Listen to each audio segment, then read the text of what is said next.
जय हिंद एवरीवन। आप लोगों का श्री राम पब्लिक स्कूल के ऑनलाइन क्लास में स्वागत है। मैं साधना द्विवेदी। पिछले वीडियो में मैंने आप लोगों को हिंदी व्याकरण का पाठ 8 पढ़ाया था, जिसका शीर्षक था सर्वनाम, जिसमें मैंने बताया था कि संज्ञा के स्थान पर प्रयोग होने वाले शब्दों को सर्वनाम कहते हैं। इसमें मैंने उनके भेदों के बारे में भी आप लोगों को बताया था तथा उनकी परिभाषाओं के बारे में भी बताया था। तो आज हम आप लोगों को हिंदी व्याकरण का पाठ 9 पढ़ाएंगे, जिसका शीर्षक है विशेषण। देखिए, सबसे पहले एक चित्र बना है। चित्र में देखिए तथा दिए गए वाक्यों को पढ़िए। हिरण हरी हरी घास चर रहा था। मैदान में पीले पीले फूल खिले थे। हिरण नदी पर आया, थोड़ा पानी पिया और अपने 4 पैरों पर दौड़ता हुआ चला गया। ऊपर दिए गए वाक्यों में रंगीन शब्द संज्ञाओं से पहले प्रयोग किए गए हैं। इनमें हरी हरी शब्द घास की, पीले पीले शब्द फूलों की विशेषता बताते हैं, जबकि थोड़ा शब्द पानी की मात्रा तथा 4 शब्द पैरों की संख्या बता रहा है। संज्ञा शब्दों की विशेषता और मात्रा अथवा संख्या बताने वाले ये शब्द विशेषण हैं। अब विशेषण की परिभाषा। संज्ञा अथवा सर्वनाम की गुण, दोष, संख्या, मात्रा आदि बताने वाले शब्दों को विशेषण कहते हैं। विशेषण शब्द जिस संज्ञा अथवा सर्वनाम की विशेषता बताते हैं उन्हें विशेष्य कहते हैं। उदाहरण, रमन ताजे फल लाया। ताजे जो है वो विशेषण है, फल जो है वो विशेष्य है। ताजे किसकी विशेषता बता रहा है? फल की। तो फल की विशेषता बता रहा है, इसलिए फल जो है वो विशेष्य है। मैंने थोड़ा दूध पिया। इसमें थोड़ा जो है वो विशेषण है, दूध जो है वो विशेष्य है। वह 7वीं कक्षा में पढ़ती है। 7वीं जो है वो विशेषण है, कक्षा जो है वो विशेष्य है। अब विशेषण के रूप। विशेषण के निम्नलिखित 4 भेद होते हैं। सबसे पहला है गुणवाचक विशेषण। जो शब्द किसी संज्ञा अथवा सर्वनाम के गुण, दोष आदि के विषय में बताते हैं उन्हें गुणवाचक विशेषण कहते हैं। जैसे ऊंची इमारत, बूढ़ा व्यक्ति। इमारत की विशेषता क्या है? कि वो ऊंची है। बूढ़ा व्यक्ति, व्यक्ति की विशेषता क्या है? कि वो बूढ़ा है। गुलाब किस तरीके का है? लाल है। घोड़ी की विशेषता क्या है? काली है। आदमी की विशेषता मोटा है। फूल की विशेषता सुंदर है। तो गुण विशेषण में, गुणवाचक विशेषण में संज्ञा या सर्वनाम की प्रायः निम्नलिखित विशेषताएं बताई जाती हैं। जैसे गुण: दयालु, अच्छा, धार्मिक, सच्चा, ईमानदार, बुद्धिमान, योग्य, सुंदर आदि। रंग की भी विशेषता बताई जाती है। नीला है, पीला है, काला है, सफ़ेद है, हरा है आदि। जैसे नीली कमीज, तो इसमें कमीज की विशेषता क्या है? कि वो नीले रंग की है। यहाँ पे लिखा है दयालु व्यक्ति। व्यक्ति की विशेषता क्या है? वो दयालु है, यानी वो गुणवाचक विशेषण है। आकार विशेषण में आकार भी, गुणवाचक विशेषण में आकार भी बताया जाता है। गोल है, छोटा है, बड़ा है, लंबा है, आयताकार है, चौकोर है, मोटा है, तो ये आकार हो जाएगा। गोल, गेंद। गेंद जो है वो किस आकार की है? गोल आकार की है। फिर है आपका स्वाद। गुणवाचक विशेषण में स्वाद भी बताया जाता है। मीठा है, खट्टा है, चटपटा है, कड़वा है आदि। तो मीठा रसगुल्ला। रसगुल्ला कैसा होता है? मीठा होता है। दोष, यानी व्यक्ति में क्या दोष है या सामान में क्या दोष है, कुछ भी। आलसी, व्यक्ति आलसी है। झूठा, झूठ बोलता है। पापी, दुष्ट, अयोग्य आदि। जैसे यहाँ लिखा है आलसी बच्चा। बच्चे की विशेषता क्या है? आलसी है। स्थान, इसमें स्थान भी बताया जाता है। प्राचीन है, ग्रामीण है, नागरिक है, भारतीय है, जापानी है आदि है, तो ये स्थान हो जाएगा। प्राचीन मंदिर यानी पुराना मंदिर।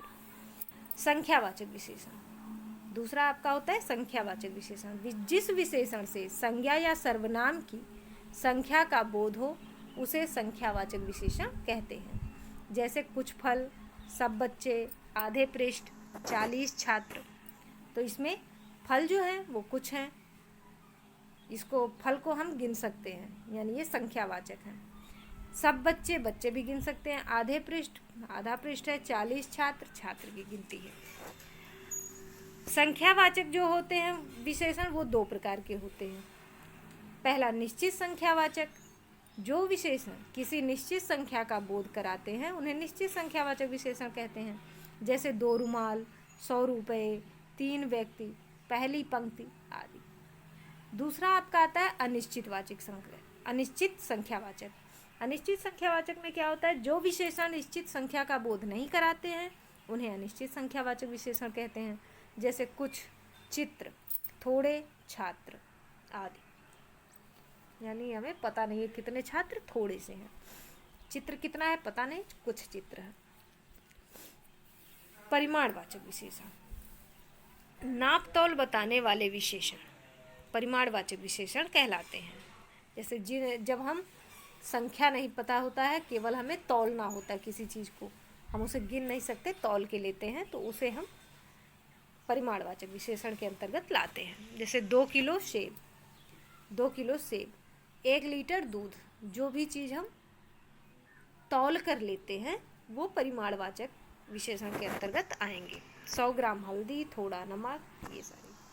परिमाणवाचक विशेषण भी 2 प्रकार के होते हैं। एक निश्चित परिमाणवाचक होता है और दूसरा अनिश्चित परिमाणवाचक।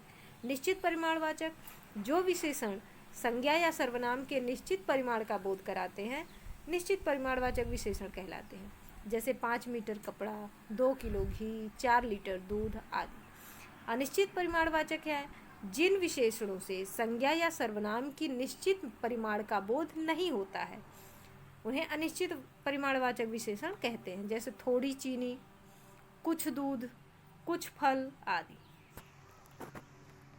सार्वनामिक अथवा संकेतवाचक विशेषण, जब सर्वनाम विशेषण के रूप में प्रयोग होते हैं, जो सर्वनाम होते हैं जैसे यह वह, तो यह वह उसका, तो ये जो है सर्वनाम शब्द जब विशेषण के रूप में प्रयोग होता है तो उसे सार्वनामिक विशेषण कहते हैं। इन्हें संकेतवाचक विशेषण भी कहते हैं। जैसे वह लड़की अच्छा गाती है, सार्वनामिक विशेषण है। वह जो है अच्छा गाती है, ये सर्वनाम हो जाएगा। लड़की लगा है आगे, यानी संज्ञा है लड़की, तो वह लड़की यानी संकेत किया गया है कि वह लड़की अच्छा गाती है, तो ये सार्वनामिक विशेषण हो गया। मुझे कुछ फल चाहिए, सार्वनामिक विशेषण हो गया। मुझे कुछ चाहिए, तो ये सर्वनाम हो जाएगा। कुछ फल, फल जो है वो संज्ञा है, कुछ जो है वो विशेषण है, तो यहाँ सार्वनामिक विशेषण है। अब देखिए परिमाणवाचक तथा संख्यावाचक विशेषण में अंतर। परिमाणवाचक विशेषण ऐसे विशेषण जिनका प्रयोग उन वस्तुओं के साथ होता है जिन्हें केवल नापा तौला जा सकता है, परिमाणवाचक विशेषण के रूप में जाने जाते हैं। जैसे कुछ सब्जी देना, मैंने 2 लीटर दूध खरीदा। संख्यावाचक विशेषण ऐसे विशेषण जिनका प्रयोग गिनी जाने वाली वस्तुओं के साथ होता है, वे संख्यावाचक विशेषण कहलाते हैं। जैसे कुछ पुस्तकें लाना, मैं 2 दर्जन केले खरीदे। सर्वनाम तथा सार्वनामिक विशेषण। सर्वनाम, जब किसी सर्वनाम का प्रयोग संज्ञा के स्थान पर किया जाता है तो वह सर्वनाम ही रहता है। जैसे यह कल नहीं आया था, वे दौड़ रहे थे, या मैं विद्यालय जा रहा हूँ। सार्वनामिक विशेषण है जब सर्वनाम को संज्ञा के स्थान पर नहीं बल्कि संज्ञा के साथ प्रयोग किया जाता है, वह सार्वनामिक विशेषण बन जाता है। जैसे यह लड़का कल नहीं आया था, लड़का के आगे यह लगा है। वे बालक दौड़ रहे हैं, बालक जो है वो संज्ञा है, वे जो है वो सर्वनाम है, यानी ये सार्वनामिक विशेषण हो गया। विशेषणों की तुलना, व्यक्तियों अथवा वस्तुओं के गुण दोषों को एक दूसरे के सापेक्ष देखने को ही तुलना कहते हैं। विशेषणों की तुलना की 3 अवस्थाएं होती हैं। एक होता है मूलावस्था, दूसरा होता है उत्तरावस्था, तीसरा होता है उत्तमावस्था। मूलावस्था में क्या होता है, इसमें किसी भी प्रकार की तुलना नहीं होती, केवल विशेषता का समान कथन होता है। जैसे नमन अच्छा खिलाड़ी है। उत्तरावस्था में इसमें दो व्यक्तियों अथवा वस्तुओं या स्थानों की तुलना की जाती है। जैसे रमन नमन से अधिक बुद्धिमान है। उत्तमावस्था में क्या होता है, इसमें अनेक वस्तुओं, व्यक्तियों या स्थानों की तुलना की जाती है तथा उनमें से किसी एक को सबसे अच्छा या बुरा बताया जाता है। जैसे योगेश सबसे बहादुर बालक निकला। संस्कृत से आए तत्सम शब्दों में तर तथा तम प्रत्यय लगाकर उत्तरावस्था व उत्तमावस्था के रूप बनाए जाते हैं। जैसे निकट, निकटतर, निकटतम। विशेषणों की तुलनात्मक अवस्था। मूलावस्था, उत्तरावस्था, उत्तमावस्था। सुंदर, सुंदरतर, सुंदरतम। लघु, लघुत्तर, लघुत्तम। विशाल, विशालतर, विशालतम। श्रेष्ठ, श्रेष्ठतर, श्रेष्ठतम। निम्न, निम्नतर, निम्नतम। कठोर, कठोरतर, कठोरतम। न्यून, न्यूनतर, न्यूनतम। प्राचीन, प्राचीनतर, प्राचीनतम। यानी जो उत्तरावस्था होता है उसमें मूल शब्द में तर लगाया जाता है, उत्तमावस्था जो होता है उसमें तम जोड़ा जाता है। अब विशेषणों की रचना। इक प्रत्यय लगाकर धर्म, धार्मिक, अर्थ, आर्थिक, वर्ष, वार्षिक, शब्द, शाब्दिक, समाज, सामाजिक, स्वर्ग, स्वर्गिक, नीति, नैतिक, भूत, भौतिक, दिन, दैनिक। इत प्रत्यय लगाकर चित्र, चित्रित, जीव, जीवित, घृणा, घृणित, फल, फलित, पुष्प, पुष्पित, द्रव, द्रवित, संचय, संचित, पीड़ा, पीड़ित, विकास, विकसित। इन प्रत्यय लगाकर नमक, नमकीन, ग्राम, ग्रामीण, रंग, रंगीन, सम, समकालीन, शौक, शौकीन, कुल, कुलीन। आ तथा ई प्रत्यय लगाकर रोग, रोगी, सुख, सुखी, धन, धनी, लोभ, लोभी, दुख, दुखी, चीन, चीनी। आलू प्रत्यय लगाकर दया से दयालु, शंका से शंकालु, कृपा से कृपालु, झगड़ा से झगड़ालु, ईर्ष्या से ईर्ष्यालु, श्रद्धा से श्रद्धालु। ये प्रत्यय लगाकर भारत, भारतीय, जाति, जातीय, स्थान, स्थानीय, ईश्वर, ईश्वरीय, स्मरण, स्मरणीय, चिंतन, चिंतनीय। वान तथा मान प्रत्यय लगाकर धनवान, धन से धनवान, रूप से रूपवान, धी से धीमान। वाला प्रत्यय लगाकर या ईला प्रत्यय लगाकर दूध वाला, दूध से दूध वाला, सब्जी से सब्जी वाला, रंग से रंगीला, चमक से चमकीला, फल से फल वाला, गर्व से गर्वीला। सर्वनाम शब्दों से विशेषण। जो का जैसा, मैं का मुझसा, यह ऐसा, कौन कैसा, वह वैसा, तुम तुम्हारा। क्रिया शब्दों से विशेषण।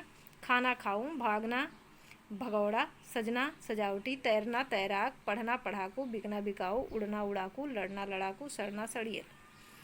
अव्यय शब्दों से विशेषण। आगे अगला, ऊपर ऊपरी, बाहर बाहरी, भीतर भीतरी, नीचे निचला, पीछे पिछला।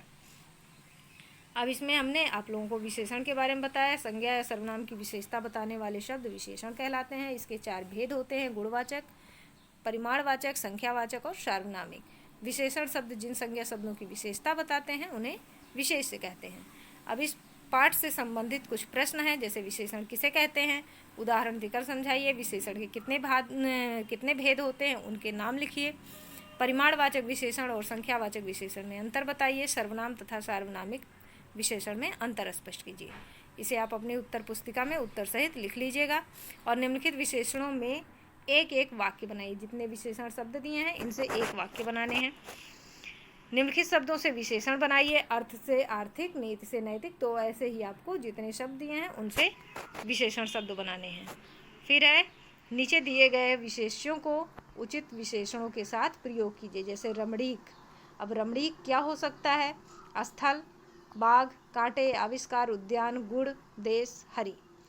तो स्थल होगा रमणीक, स्थल। ऐसे ही आपको इन सब विशेषण शब्दों के साथ विशेष्य को जोड़ना है। दिए गए विशेषणों को उचित विशेष्यों के साथ प्रयोग कीजिए। अब रुमाल। रुमाल कैसा होता है? लाल, काली, सुंदर, मोटा, प्राचीन, ऊंची। तो लाल रुमाल कर दीजिए। काली बिल्ली। तो ये ऐसे ही आपको विशेषण लगाने हैं इनके। रिक्त स्थानों में उचित विशेषण भरने हैं। मोर भारत का राष्ट्र पक्षी होता है या राष्ट्रीय पक्षी? तो राष्ट्रीय पक्षी होता है, तो आप लिखेंगे मोर भारत का राष्ट्रीय पक्षी है। वह अच्छा तैरना है नहीं, वह अच्छा तैरती है। धन संचित करके अच्छा करके रखना अच्छा है, धन संचित करके रखना अच्छा है। मैं एक रेशमी वस्त्र खरीदूंगा, रेशम से रेशमी हो जाएगा। मुझे भीतरी दीवारों को पुतवाना है, भीतर से भीतरी। फल वाला गली गली में घूमता है, फल वाला गली गली घूमता है, ठीक है, तो इसको फल लिख लेना है। तो आपका ये चैप्टर्स यहीं पर ख़त्म होता है। तो ये सब आप अपनी उत्तर पुस्तिका में लिख लीजिएगा और साथ ही याद कर लीजिएगा। और जितने भी टॉपिक हैं उन पर भी प्रश्न बनाकर उत्तर लिख लीजिएगा। धन्यवाद।